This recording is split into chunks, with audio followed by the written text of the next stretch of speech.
Good morning, happy new week. It's good to have you join us on Nigeria Now, showing on your digital first Pan-African news network, TOS Television. My name is Merciful Ajinmo. And of course, across Nigeria, it is Happy Democracy Day, which was yesterday, June 12th. And of course, that's the big story today that shows across newspapers this morning. And of course, analyzing these stories and more on the Nigerian dailies this morning is Adebayo Fajimi. Happy Democracy Day. Yeah, very same to you. Good morning. Good to see you. Good morning. Let's begin on that note. On Blueprint, Buhari spoke, talking about democracy Day. He says his successor will emerge through peaceful, transparent process. First of all, what are your 2 cents from this year's Democracy Day? What has changed? What do we expect? And how does this speech of the president affect this day? Well, I think our democracy is evolving. It's changing day by day. We are developing compared to what we used to have when we started in 1999. And if you look at it, 23 years of consistent democratic process, it is not a joke, and nobody even know that we will be this consistent with it, with this very good process. With electoral processes that we have had over years, in the last 23 years, a lot of them have been marred with violence, a lot of inconsistency, manipulation, here and there. But in terms of electoral, in terms of voting, you can see that we have changed. In the years back, we don't have electronic transmission. We don't. You cannot even register for your PVC online. You don't have permanent voters card. But you can see over the years that there has been a lot of tremendous change in the process, even though we are still not where we are supposed to be. But I still believe very strongly that we are moving, things are changing for the better, and I believe that very soon we will get there. So talking about what the president said in a speech yesterday, well, I think the president has been fair enough to a large extent in terms of giving the electoral umpire the independence that it deserves. For instance, last year, gubernatorial election in Anambra State, there were a lot of speculations that the power at the center was going to, or there were planned that the power at the center was going to do something tragic to tamper or to interfere with the process. But at the end of the day, we can see what played out. Even the ruling party in the state commended the federal government for allowing the electoral umpire to be independent, and everybody could see that the process was free and fair. Of course, you can also look at the primary election of the APC just last week.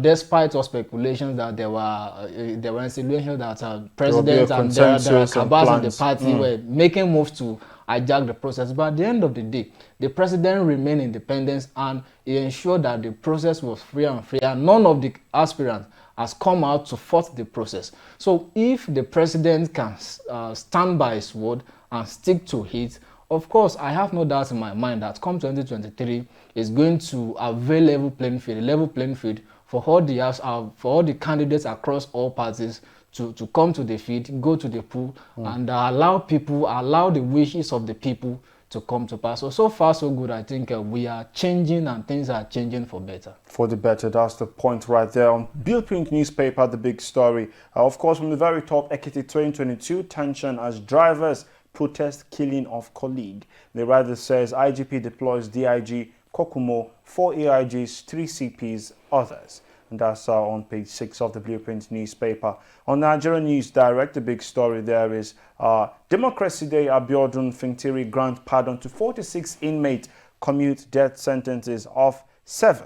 As Lagos, Benue, Kogi, other governors make case for good governance. That's on page 2 of the Nigerian News Direct paper this morning. On the Punch newspaper this morning, APC may unveil Tinubu's running mate Wednesday.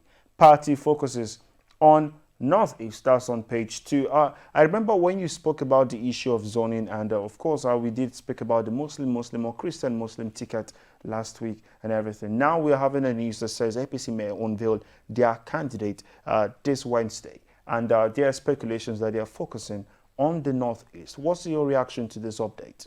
Well, I will not be surprised if the party goes to that region to pick the running mates for the candidate of the party, because if you look at the past election, especially in 2019 and 2015, the northwestern states, you have Kaduna, you have Jigawa, you have Sokoto, you have Kaduna, you have Kebbi State, and a few states like that. If you look at the vote, you can see that it's the major voting bloc where the APC actually defeated the party. Even in Adamawa, where is the which happens to be the state of the candidate of the PDP, the margin between the APC and the PDP that the PDP used to defeat the what's it called, the APC, is just very little.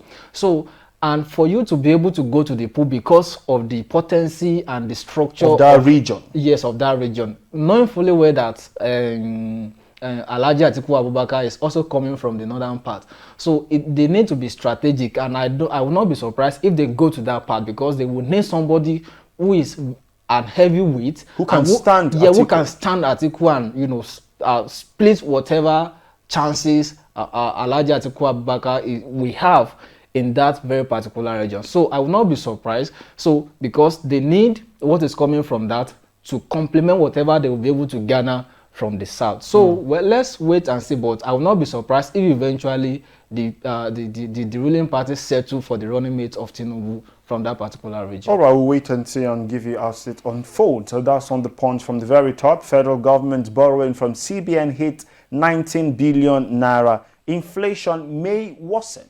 That's on page 33 of the Punch newspaper. And just underneath the pictures of the day, Owo massacre, churches record low turnout, beef of security, can hold special prayer. That's on the Punch newspaper. And then on the Daily Times, Buhari vows to ensure transparent presidential election transition. That's talking about Democracy Day. On leadership, Nigeria still grapples with terrorism, kidnappings, killings, as Buhari's administration winds down in 11 months. That story is on page 4 of the leadership newspaper.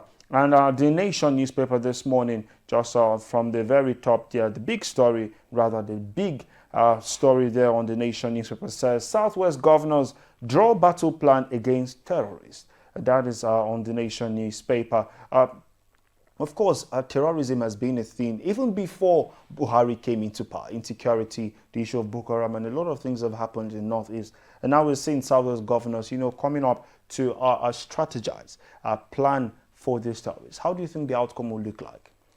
It's going to be very fruitful, that if we do the needful, because first and foremost, there is need for us as the people to decentralize power.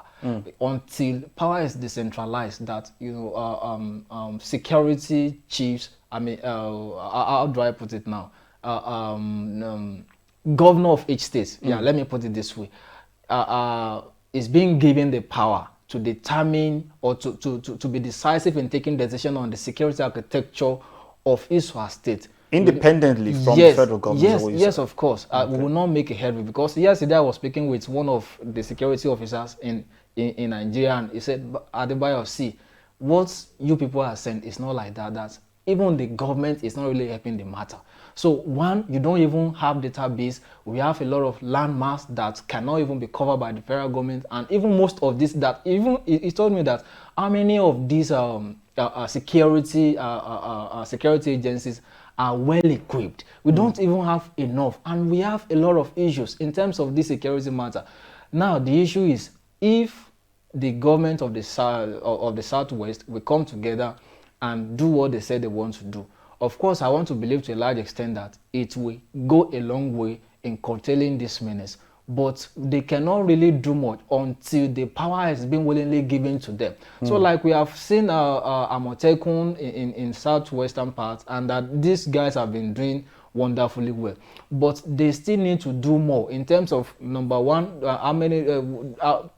do we have database of the entire citizen living in that region? So what are you going to do with that database? Then the landmass and all of that. So there is no way with the system we are running now that they will not be limited to a large extent. And with that, they will not be able to achieve more results as expected. So the earlier the better for them to reconvene the security committee that will be looking into these issues, because we cannot afford to wait and see what happened in Owo last Sunday again. So the earlier the better, and I believe with consistency and all of that, so we will get the desired result as time goes on. Consistency is the watchword. That's on the Nation newspaper. On Business Day, the business story there is article, Tinubu eye market economy as Buhari nomics fails. I'll take that again. Article, Tinubu eye market economy as Buhari nomics fails. That's on the Business Day newspaper. You can always stay updated on our website, www.tostvnetwork.com,